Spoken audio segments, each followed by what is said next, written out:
اعوذ باللہ من الشیطان اللعین الرجیم بسم اللہ الرحمن الرحیم السلام علیکم ورحمۃ اللہ وبرکاتہ۔ اللہ تبارک و تعالیٰ کا شکر ہے کہ اس وقت میں آپ کی خدمت میں کراچی سے تاج العلماء مولانا محمد نقی نجفی اعلی اللہ مقامہ کا پوتا علی احمد آپ کی خدمت میں حاضر ہوں۔ سورہ احقاف کے رکوع 2 کی آیات کے ساتھ۔ سورہ احقاف قرآن مجید کا 46 نمبر کا سورہ ہے۔ اس کے رکوع 2 میں جو آیات ہیں ان کے نمبر ہیں 11 سے لے کے 20 تک۔ آیت نمبر 11 سے میں تلاوت کا شرف حاصل کر رہا ہوں۔ اعوذ باللہ من الشیطان اللعین الرجیم بسم اللہ الرحمن الرحیم وقال الذین کفروا للذین آمنوا لو کان خیرا ما سبقونا الیہ وَإِذْ لَمْ يَهْتَدُوا بِهِ فَسَيَقُولُونَ هَٰذَا إِفْكٌ قَدِيمٌ۔ ترجمہ۔ اور جن لوگوں نے قرآن کو ماننے سے انکار کر دیا ہے وہ ایمانداروں کے بارے میں کہتے ہیں کہ اگر اس کتاب کو مان لینا کوئی اچھی بات ہوتی تو یہ ایماندار لوگ اس کے ماننے میں ہم جیسے سمجھدار اور بڑے لوگوں سے آگے نہیں بڑھ سکتے تھے۔ اب جبکہ انہوں نے اس کتاب سے ہدایت ہی نہیں پائی، اس لیے اب ضرور یہ کہیں گے کہ یہ وہی قرآن جھوٹ ہے معاذ اللہ۔ آیت نمبر 12۔ وَمِن قَبْلِهِ كِتَابُ مُوسَىٰ إِمَامًا وَرَحْمَةً وَهَٰذَا الْكِتَابُ مُصَدِّقٌ لِّسَانًا عَرَبِيًّا لِّيُنذِرَ الَّذِينَ ظَلَمُوا وَبُشْرًى لِّلْمُحْسِنِينَ۔ ترجمہ۔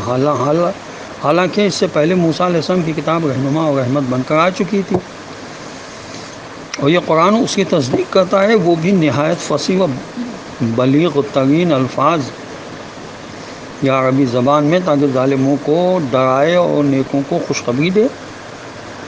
آیت نمبر 11 جس سے میں نے پڑھی اس کا شان نزول یہ ہے۔ تفسیر قرطبی میں اور تفسیر مجموع البیان میں لکھا ہے کہ یہ آیت حضرت ابو ذر غفاری کے بارے میں اتری ہے جب وہ مکے میں اسلام لائے، تو کفار قریش نے کہا کہ اگر اسلام کوئی اچھی چیز ہوتا تو شہر کے بڑے بڑے امیر اور سردار اسلام قبول کر لیتے، رہے یہ صحرا کے رہنے والے کنگلے فقیر تو ان کے اسلام لانے کی کوئی حقیقت و قیمت ہی نہیں ہے، کیونکہ یہ بے وقت لوگ ہیں۔ اگر اسلام واقعی سچا دین ہوتا تو یہ معمولی لوگ ہم سے آگے نہیں بڑھ سکتے۔ یہ طنز تھا حضرت ابو ذر غفاری پر، جو صحرا نشین قبیلے کے فرد تھے۔ ان کے علاوہ صہیب رومی، بلال حبشی، عمار یاسر بھی غریب و نادار لوگ تھے جب اسلام لائے تھے۔ پھر جب عبداللہ بن سلام جیسے علماء ایمان لائے تو ان باتوں سے قریش بری طرح چڑنے لگے اور کہنے لگے کہ اگر اسلام کوئی اچھی چیز ہوتا تو یہ فقیر و نادار ہم سے آگے نہیں بڑھ سکتے تھے۔ تفسیر کبیر اور تفہیم القرآن اور تفسیر مجموع البیان اور تفسیر اللہ النجف میں لکھا ہے کہ وہ دوسرا استدلال یہ پیش کرتے تھے کہ یہ قرآن پرانا معاذ اللہ جھوٹ ہے۔ وہ اسے نیا جھوٹ اس لیے نہیں کہہ سکتے تھے کہ تمام آسمانی کتابوں میں ہمیشہ سے یہی توحید، رسالت اور آخرت کا پیغام دیا جاتا رہا ہے، اس لیے قرآن کو انہوں نے پرانا جھوٹ کہا۔ ان کا مطلب یہ تھا کہ سارے سرپھرے انبیاء معاذ اللہ یہی خرافات کہتے چلے آئے ہیں، خدا اکیلا ایک ہے، ہم اللہ کا پیغام سنانے آئے ہیں، اور ایک دن تمہیں اللہ کے سامنے اپنے اعمال کا حساب کتاب دینا ہوگا۔ یہ سب پرانے گھڑائے جھوٹ ہیں معاذ اللہ۔ آیت نمبر 13۔ ان الذين قالوا ربنا الله ثم استقاموا فلا خوف عليهم ولا هم يحزنون۔ ترجمہ۔ حقیقت یہ ہے کہ جو لوگ اس بات کے قائل ہیں کہ اللہ ہمارا پالنے والا مالک ہے اور پھر اسی بات پر جمے بھی رہے، ان کے لیے نہ تو آئندہ کو کوئی خوف ہوگا اور نہ انہیں اپنے ماضی پر کوئی افسوس ہوگا۔ آیت نمبر 14۔ اولئک اصحاب الجنۃ خالدین فیہا جزاء بما کانوا یعملون۔ ترجمہ۔ وہ تو جنت کے سرسبز و شاداب گھنے باغوں میں رہنے والے ہیں، جہاں وہ ہمیشہ ہمیشہ رہیں گے اپنے ان کاموں کے بدلے میں جو وہ دنیا میں کیا کرتے تھے۔ تفسیر فصل خطاب میں لکھا ہے کہ کامیابی کی 2 شرطیں، نمبر 1 ایمان لانا، نمبر 2 کہ اس پر قائم رہنا۔ اصل میں یہ ان لوگوں کی تعریف کی جا رہی جو ہمیشہ حق پر ڈٹے رہتے ہیں، کبھی باطل سے نہیں دبتے دوسرے الفاظ میں یوں کہا جا سکتا ہے کہ کسی دور کے یزید کی بیعت نہیں کرتے، دنیا والے انہیں ضدی کہتے ہیں، مگر قرآن ان کی تعریف کر رہا ہے، ان کے کردار کو مثالی حیثیت سے پیش کر رہا ہے۔ آیت نمبر 15، وَوَصَّيْنَا الْإِنسَانَ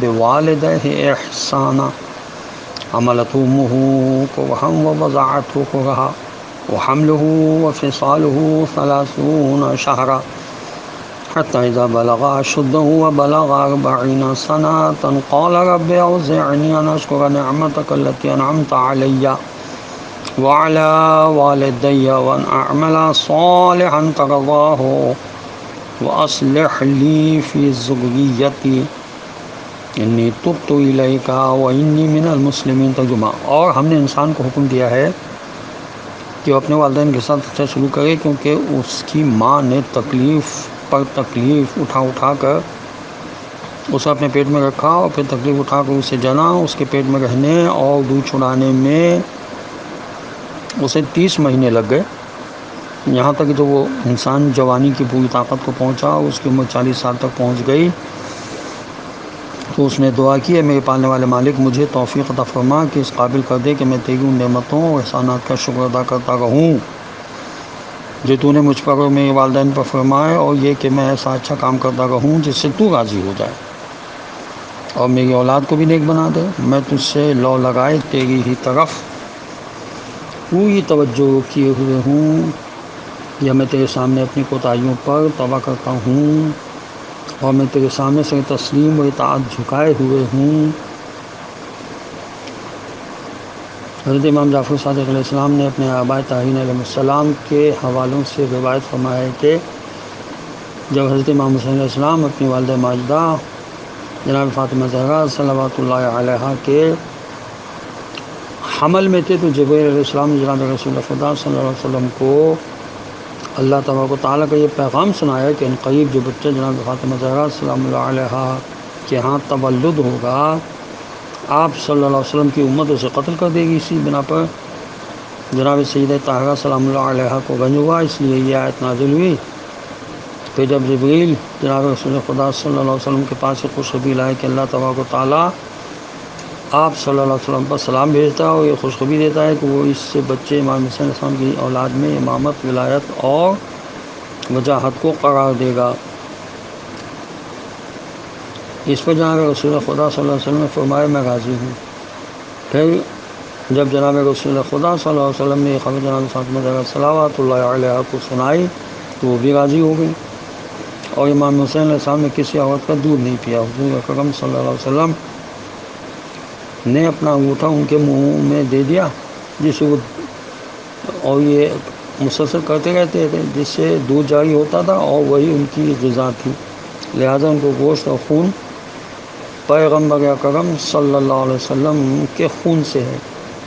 یہ آیت امام حسین علیہ السلام کی دعا قرار پائی، اور حضرت امام جعفر صادق علیہ السلام سے روایت ہے کہ اگر امام حسین علیہ السلام نے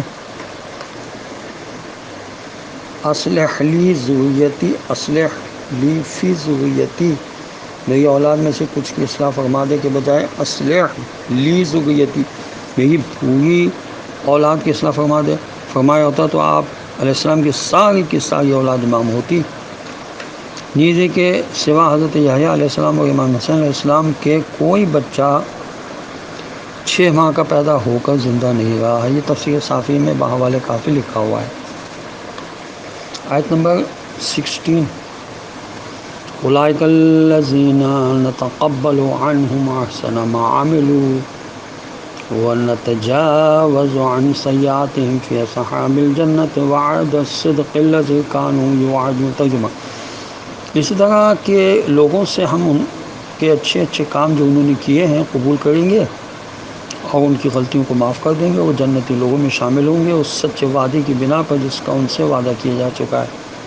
تفسیر کبیر میں امام غازی نے لکھا کہ خداوند عالم کا مومن کے لیے یہ فرمانا کہ اور ان کی غلطیوں کو معاف کر دیں گے، اس سے محققین نے نتیجہ نکالا کہ خداوند عالم کے ان الفاظ سے خارجیوں کا یہ عقیدہ باطل ہو گیا کہ مومن وہ ہوتا ہے جو گناہ نہیں کرتا۔ آیت نمبر 17 والذی قال لوالدیہ اف لکما اتعداننی ان اخرج وقد خلت القرون من قبلی وہما یستغیثان اللہ ویلک آمن ان وعد اللہ حق ویقول ما ھذا الا اساطیر الاولین۔ ترجمہ: اور وہ شخص جس نے اپنے والدین سے کہا اف کیا مصیبت ہے، میں تم لوگوں سے تنگ آ چکا ہوں، کیا تم مجھے یہ خوف دلاتے ہو کہ میں موت کے بعد پھر قبر سے نکالا جاؤں گا؟ حالانکہ بہت سی نسلیں تو مجھ سے پہلے گزر چکی ہیں اور ان میں سے تو کوئی قبروں سے نکالا نہیں گیا۔ یہ سن کر ماں باپ دونوں اللہ سے فریاد کرتے گئے، ارے بد نصیب، برا ہو، تیرا ایمان لیا، حقیقتوں کو مان لے، واقعی اللہ کا وعدہ بالکل سچا ہے۔ مگر وہ بدبخت یہی بکتا رہا، یہ کچھ نہیں ہے مگر صرف پرانے لوگوں کے قصے کہانیاں ہیں۔ اف ناگواری کی شکل میں سب سے چھوٹا لفظ بولا جاتا ہے، اف۔ اللہ تعالیٰ نے اس لفظ کو بھی ماں باپ کے سامنے بولنا حرام کر دیا۔ نیز حضرت امام جعفر صادق علیہ السلام سے روایت ہے کہ جناب رسول خدا صلی اللہ علیہ وسلم نے فرمایا کہ اگر اس سے بھی کوئی چھوٹا لفظ ناگواری کے اظہار کے لیے ہوتا تو خداوند بزرگ و برتر اس کو بھی والدین کے بارے میں حرام قرار دیتا۔ آیت نمبر 18 اولئک الذین حق علیہم القول فی امم قد خلت من الجن والانس انہم کانوا خاسرین۔ ترجمہ: یہ وہی لوگ ہیں جن پر عذاب کا فیصلہ صادر ہو چکا ہے ان سے پہلے، اور انسانوں کے جو اس قسم کے گروہ گزر چکے ہیں انہی گروہوں میں یہ لوگ بھی شامل کر دیے گئے۔ حقیقتاً یہ سخت نقصان اٹھانے والے لوگ ہیں۔ آیت نمبر 19 وَلِكُلٍّ دَرَجَاتٌ مِّمَّا عَمِلُوا وَلِيُوَفِّيَهُمْ أَعْمَالَهُمْ وَهُمْ لَا يُظْلَمُونَ۔ ترجمہ: ہر ایک کو جو انہوں نے عمل کیے ہیں اسی لحاظ سے الگ الگ درجے حاصل ہوں گے، اور یہ اس لیے ہوگا تاکہ انہیں ان کے اعمال کا پورا پورا بدلہ مل جائے اور ان پر کوئی ظلم نہیں کیا جائے گا۔ حضرت امام جعفر صادق علیہ السلام سے روایت ہے کہ جناب رسول خدا صلی اللہ علیہ وسلم نے فرمایا قیامت کے آنے اور معذب قسم کے لوگوں کی علامت یہ ہے کہ وہ لوگ نجوم پر یقین رکھتے ہوں گے اور خدا عالم کی قضا و قدر کو جھٹلائیں گے، حقیقی علم مٹ جائے گا اور جہالت کا غلبہ ہوگا۔ خمر، شراب نوشی اور زناکاری عام ہوگی، مرد کم اور عورتیں زیادہ ہوں جائیں گی، یہاں تک کہ 50 عورتوں پر صرف ایک مرد ہوگا، یعنی جیسے بکریوں کے ریوڑ میں ایک بکرا ہوتا ہے، یہ کافی اصول کافی میں لکھا ہوا ہے۔ آیت نمبر 20 وَمَا يُعْرَضُ الَّذِينَ كَفَرُوا عَلَى النَّارِ أَذْهَبْتُمْ طَيِّبَاتِكُمْ فِي حَيَاتِكُمُ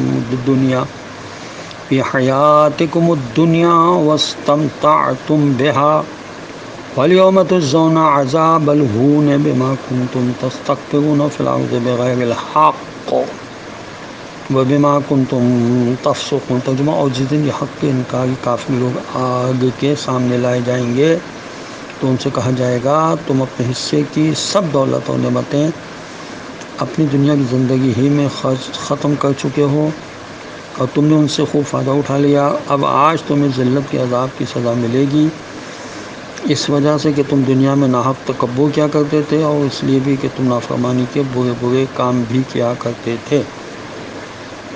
خدا عالم کا فرمانا کہ تم نے اپنے حصے کی نعمتوں سے خوب فائدہ اور مزہ اٹھا لیا۔